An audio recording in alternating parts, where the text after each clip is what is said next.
কিরে মারব, এখানে টাকা রেখে গেছিলাম 5,000, অথচ এখানে টাকা আছে 3,000। কোন এসার টাসার আসছিল নাকি? বিল টিল দিয়ে দিছস? না মহাজন, আমি তো কাউরে বিল টিল দেই নাই। আপনি যাওয়ার পর আমি দোকান গোছাইতেছিলাম, আমি তো ক্যাশের কাছে যাই নাই। এসারেরও বিল দেশ নাই, তাহলে টাকা গেল কই? দোকানের ভিতরে কেউ আসছিল নাকি? না মহাজন, দোকানের ভিতরে তো কেউ আসে নাই। দোকানের ভিতরে কেউ আসে নাই কে? কোন এসারেরও বিল দেশ নাই কে? তাহলে টাকা গেল কই? টাকা কি 5 টাকা আছে নাকি? দেখ, তোকে ভালো ভালোই বলতেছি, টাকাটা কোথায় রাখছস বল। মহাজন বিশ্বাস করে, আমি এই ব্যাপারে কিছুই জানি না। আমি তো দোকান গোছাইতেছিলাম। টাকা যে কে রানিছে সেটা আমি ভালোভাবেই জানি। শুধু সময়ের অপেক্ষা, যা কাজ করে। আচ্ছা যাই তাহলে, হ্যাঁ। আচ্ছা ঠিক আছে ভাই। কিরে মারব, আজকে মন বেচা কিনার অবস্থা খুবই ভালো, তাই না? না মহাজন, দোকানে তেমন কোনো বেচা কিনা নাই।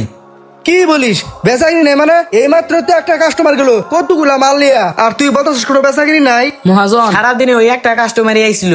আচ্ছা, কত টাকা বিক্রি করছস? ওই টাকাটি দে। আচ্ছা ঠিক আছে, এই নেন। মাত্র 500 টাকা? ওই লোক তো যে মাল নিল মনে হলো তো 2,000-2,500 টাকার মাল নিছে, আর তুই আমার মাত্র 500 টাকা দিতেছিস? হ্যাঁ মহাজন, আপনি ঠিকই ধরছেন। উনি 2,000 টাকার জিনিস নিছে, উনি 500 টাকা দিয়ে গেছে আর বলছে বাদ বাকি টাকা সামনে মাসে দিব। হ্যাঁ, তুই চিনস না জানস না, ওই লোকটারে তুই এতগুলো টাকা বাকি দিয়ে দিলি। তুই আমারে যা বলবি তাই আমার বিশ্বাস করা লাগবো না? ওই বাকি টাকা কই রাখছ, বাইর কর। মহাজন, আমি ওই লোকটার চিনি। ওই লোকটা আমাদের এলাকায় থাকে। ওই লোকটা এখানে কাজের জন্য আসছে, কিন্তু উনি এখানে এসে একটা বিপদে পড়ছে।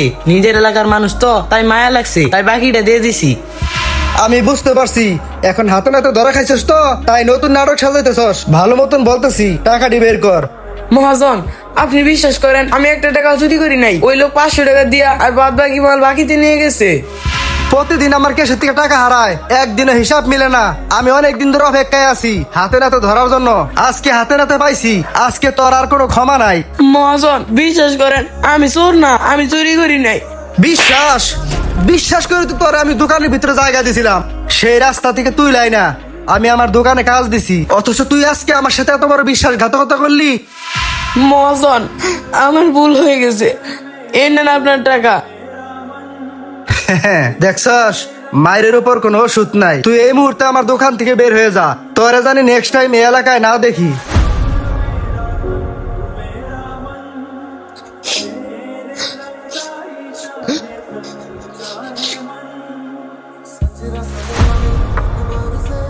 মারুফ, আসলে তো তুমি নতুন আমার দোকানে, তুমি 2 দিন ধরে আইছো। তুমি তো কাজ ওরকম পারো না। আমি যেভাবে কাজ করি তুমি ওইভাবে কাজটা দেখে শিখে নিও, হ্যাঁ? ঠিক আছে ভাই, আপনি কোনো চিন্তা করেন না, আমি খুব তাড়াতাড়ি কাজ শিখে নিবো। হ, তুমি যত তাড়াতাড়ি শিখবা আমার পক্ষে একটু ভালো হয়। আর তুমি তো জানোই আমি পাইকারি মাল দেই, আর আমার পাইকারি মাল নিতে মোকামে যাইতে হয়। আচ্ছা ঠিক আছে ভাই, আপনি কোনো চিন্তা করেন না। আচ্ছা ঠিক আছে।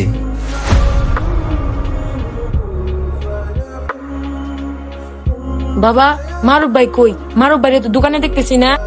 মারুফ এখন থেকে আর দোকানে আসবে না, ওরে দোকান থেকে বের করে দিছি। মারুফ খালি ক্যাশ থেকে টাকা চুরি করে। মারুফ ভাই টাকা চুরি করছে মানে? মারুফ ভাই তো ওরকম লোক না। শোন, মানুষের উপর দেখে ভিতরের খোঁজ খবর নেওয়া যায় না। আর এখন থেকে নতুন কর্মচারী আসা না পর্যন্ত তোকে এই দোকানে বসতে হবো। আচ্ছা বাবা, ঠিক আছে। মারুফ শোনো, তুমি তো জানোই ফেব্রুয়ারি আমি একটা নতুন দোকান দিছি। আর ওই দোকানে মনে করো যে আমার বছর লাগবে এখন থেকে, বুঝছো? আর তুমি কিন্তু এই দোকান নিজে একা সামাল দিবা, হ্যাঁ? ভাই, আমি কি পারবো এই দোকানে সামাল দিতে? আরে তুমি ভয় পাও কে? মনে সাহস রাখো, তুমি পারবা। আর তাছাড়া তো তুমি এখন মোটামুটি কাজ ভালোই পারো, পারবা। আচ্ছা ঠিক আছে ভাই। আচ্ছা ঠিক আছে, আমি তাহলে যাই, তুমি ঠিক মতো দোকান করো, হ্যাঁ?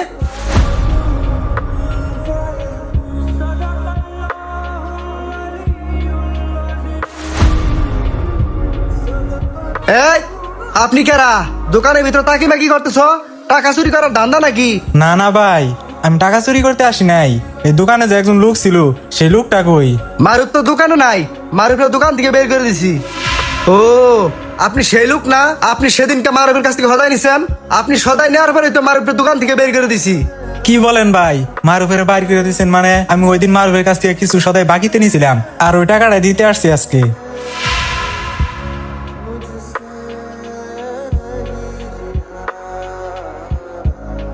ভাই, বাকিতে সদাই নিছিলেন মানে? আসলে ভাই ওই দিন কি ঘটনা হয়েছিল আপনি আমার একটু খুইলা বলেন তো। ভাই ওই দিন আমি সদাই নিতে আপনার দোকানে আসছিলাম। ভাই আমার এখানে কত টাকা হয়েছে? ভাই আপনার সবকিছু মিলিয়ে 2000 টাকা হয়েছে। হাই হাই রে ভাই, আমার কাছে তো এত টাকা নাই। ভাই এক কাজ করেন, আমার 500 টাকা সদাই দিয়া আর বাদ বাকিটি রাইখা দেন। ভাই ফিরে আর দিবেন? আপনার এতটাই খারাপ অবস্থা, আপনার কি ঠিক মতো মজুরি দেয় না? ভাই মজুরি তো ঠিক মতন দেয়, আমি আগের মাসের টাকাটা বাড়িতে পাঠাই দিছি, যার কারণে এই মাসে আমার চলতে একটু কষ্ট হইতেছে। ও আচ্ছা ভাই, আপনি হইলেন আমার এলাকার মানুষ আর আপনি এই জায়গায় এসে এত কষ্ট করতেছেন, আমি এই মালটা ফিরে নিই কেমনে? ভাই আপনি এক কাজ করেন, এই মালটি নিয়ে যান, সামনের মাসে বেতন পাইলে টাকাটা দিয়ে দিন। ও আচ্ছা ঠিক আছে ভাই, তাহলে এক কাজ করেন, এই 500 টাকা রাখেন আর বাকিটি পরে এসে দিয়ে যামুনি। আচ্ছা ভাই ঠিক আছে, আপনি তাহলে যান।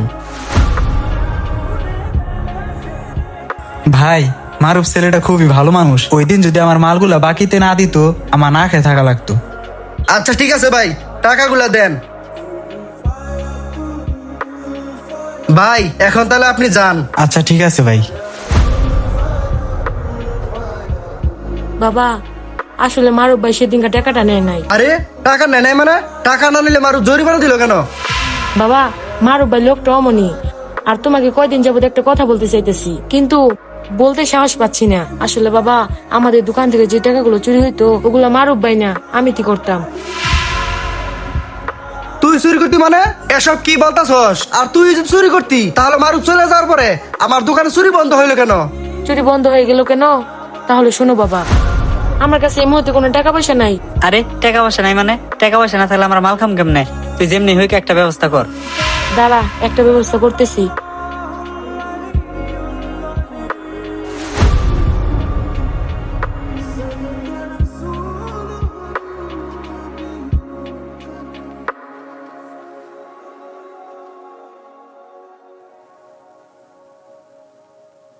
এ রাকিব, তুমি যা করছো আমি কিন্তু সবকিছুই দেখছি। হ্যাঁ মারুফ ভাই, আমি অনেক বড় ভুল করে ফেলাইছি, আপনি বাবারে কিছু বললেন না। আচ্ছা ঠিক আছে, না হয় বললাম না, কিন্তু তুমি যে কাজটা করতেছো ভাই এটা তো একদমই ঠিক না। ভাই এই দোকানটা তো তোমাদেরই, আর তাছাড়া নিজের বাড়িতে কি কেউ চুরি করে? ভাই আমার প্রতিদিন অনেক টাকার প্রয়োজন হয় কিন্তু বাবার কাছে চাইলে তো দেয় না, তার কারণে আমি এরকম করে নেই। তোমার যে প্রত্যেকদিন কিসের জন্য টাকার প্রয়োজন হয় এটা আমি খুব ভালো করে জানি। শোনো রাকিব, তুমি যেই পথে গেতেছ এখনো সময় আছে, তুমি সেই পথ থেকে ফিরে আসো। ভাই বিশ্বাস করেন আমি এই পথ ছেড়ে দিব, তবু আমার বাবারে কিছু বললেন না।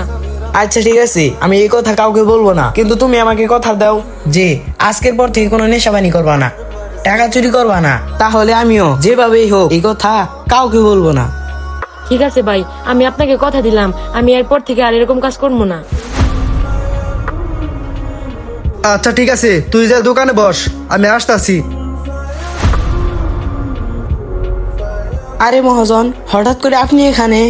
হরে মারু, আমি, তুই আমারে মাফ করে দিস, আমি তোর সাথে বড় অন্যায় করে ফেলাইছি। আরে মহাজন, আপনি এসব কি বলতেছেন? এই শহরে যখন আমি একা ছিলাম তখন তো আপনি আমার জায়গা দিছিলেন, আপনি আমার ব্যবসা শিখেছিলেন, আর এখন আপনি আমার কাছে মাপ চেয়ে আমাকে লজ্জা দিতেছেন? আর তাছাড়া মহাজন, আমি এমনিতে আপনার কাছে অনেক ঋণী।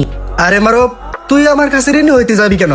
আমি তো তোর কাছে ঋণী, কারণ তোর কারণে আমার ছেলেটা আজকে অসৎ পথ থেকে সৎ পথে ফিরে এসেছে। আর তাছাড়া তোর জন্য আমার ব্যবসাটা বড় হয়েছিল, আজকে তুই নেই, আমার ব্যবসাটা আস্তে আস্তে অধঃপতনে যাচ্ছে। তাই আমি চাচ্ছি তুই আবার আমার দোকানে ফিরে চল। মহাজন, আপনার প্রতি আমার কোনো অভিযোগ নাই, তবে আমি আপনার দোকানে আর ফিরে যাইতে পারবো না, কারণ আমি এখন যে দোকানে কাজ করি এই দোকানের পুরো দায়িত্বই আমার কাছে, আর আপনি তো জানেনই আমি দায়িত্বর বরখেলাপ করতে পারি না। আচ্ছা ঠিক আছে মারু, তুই তাহলে থাক।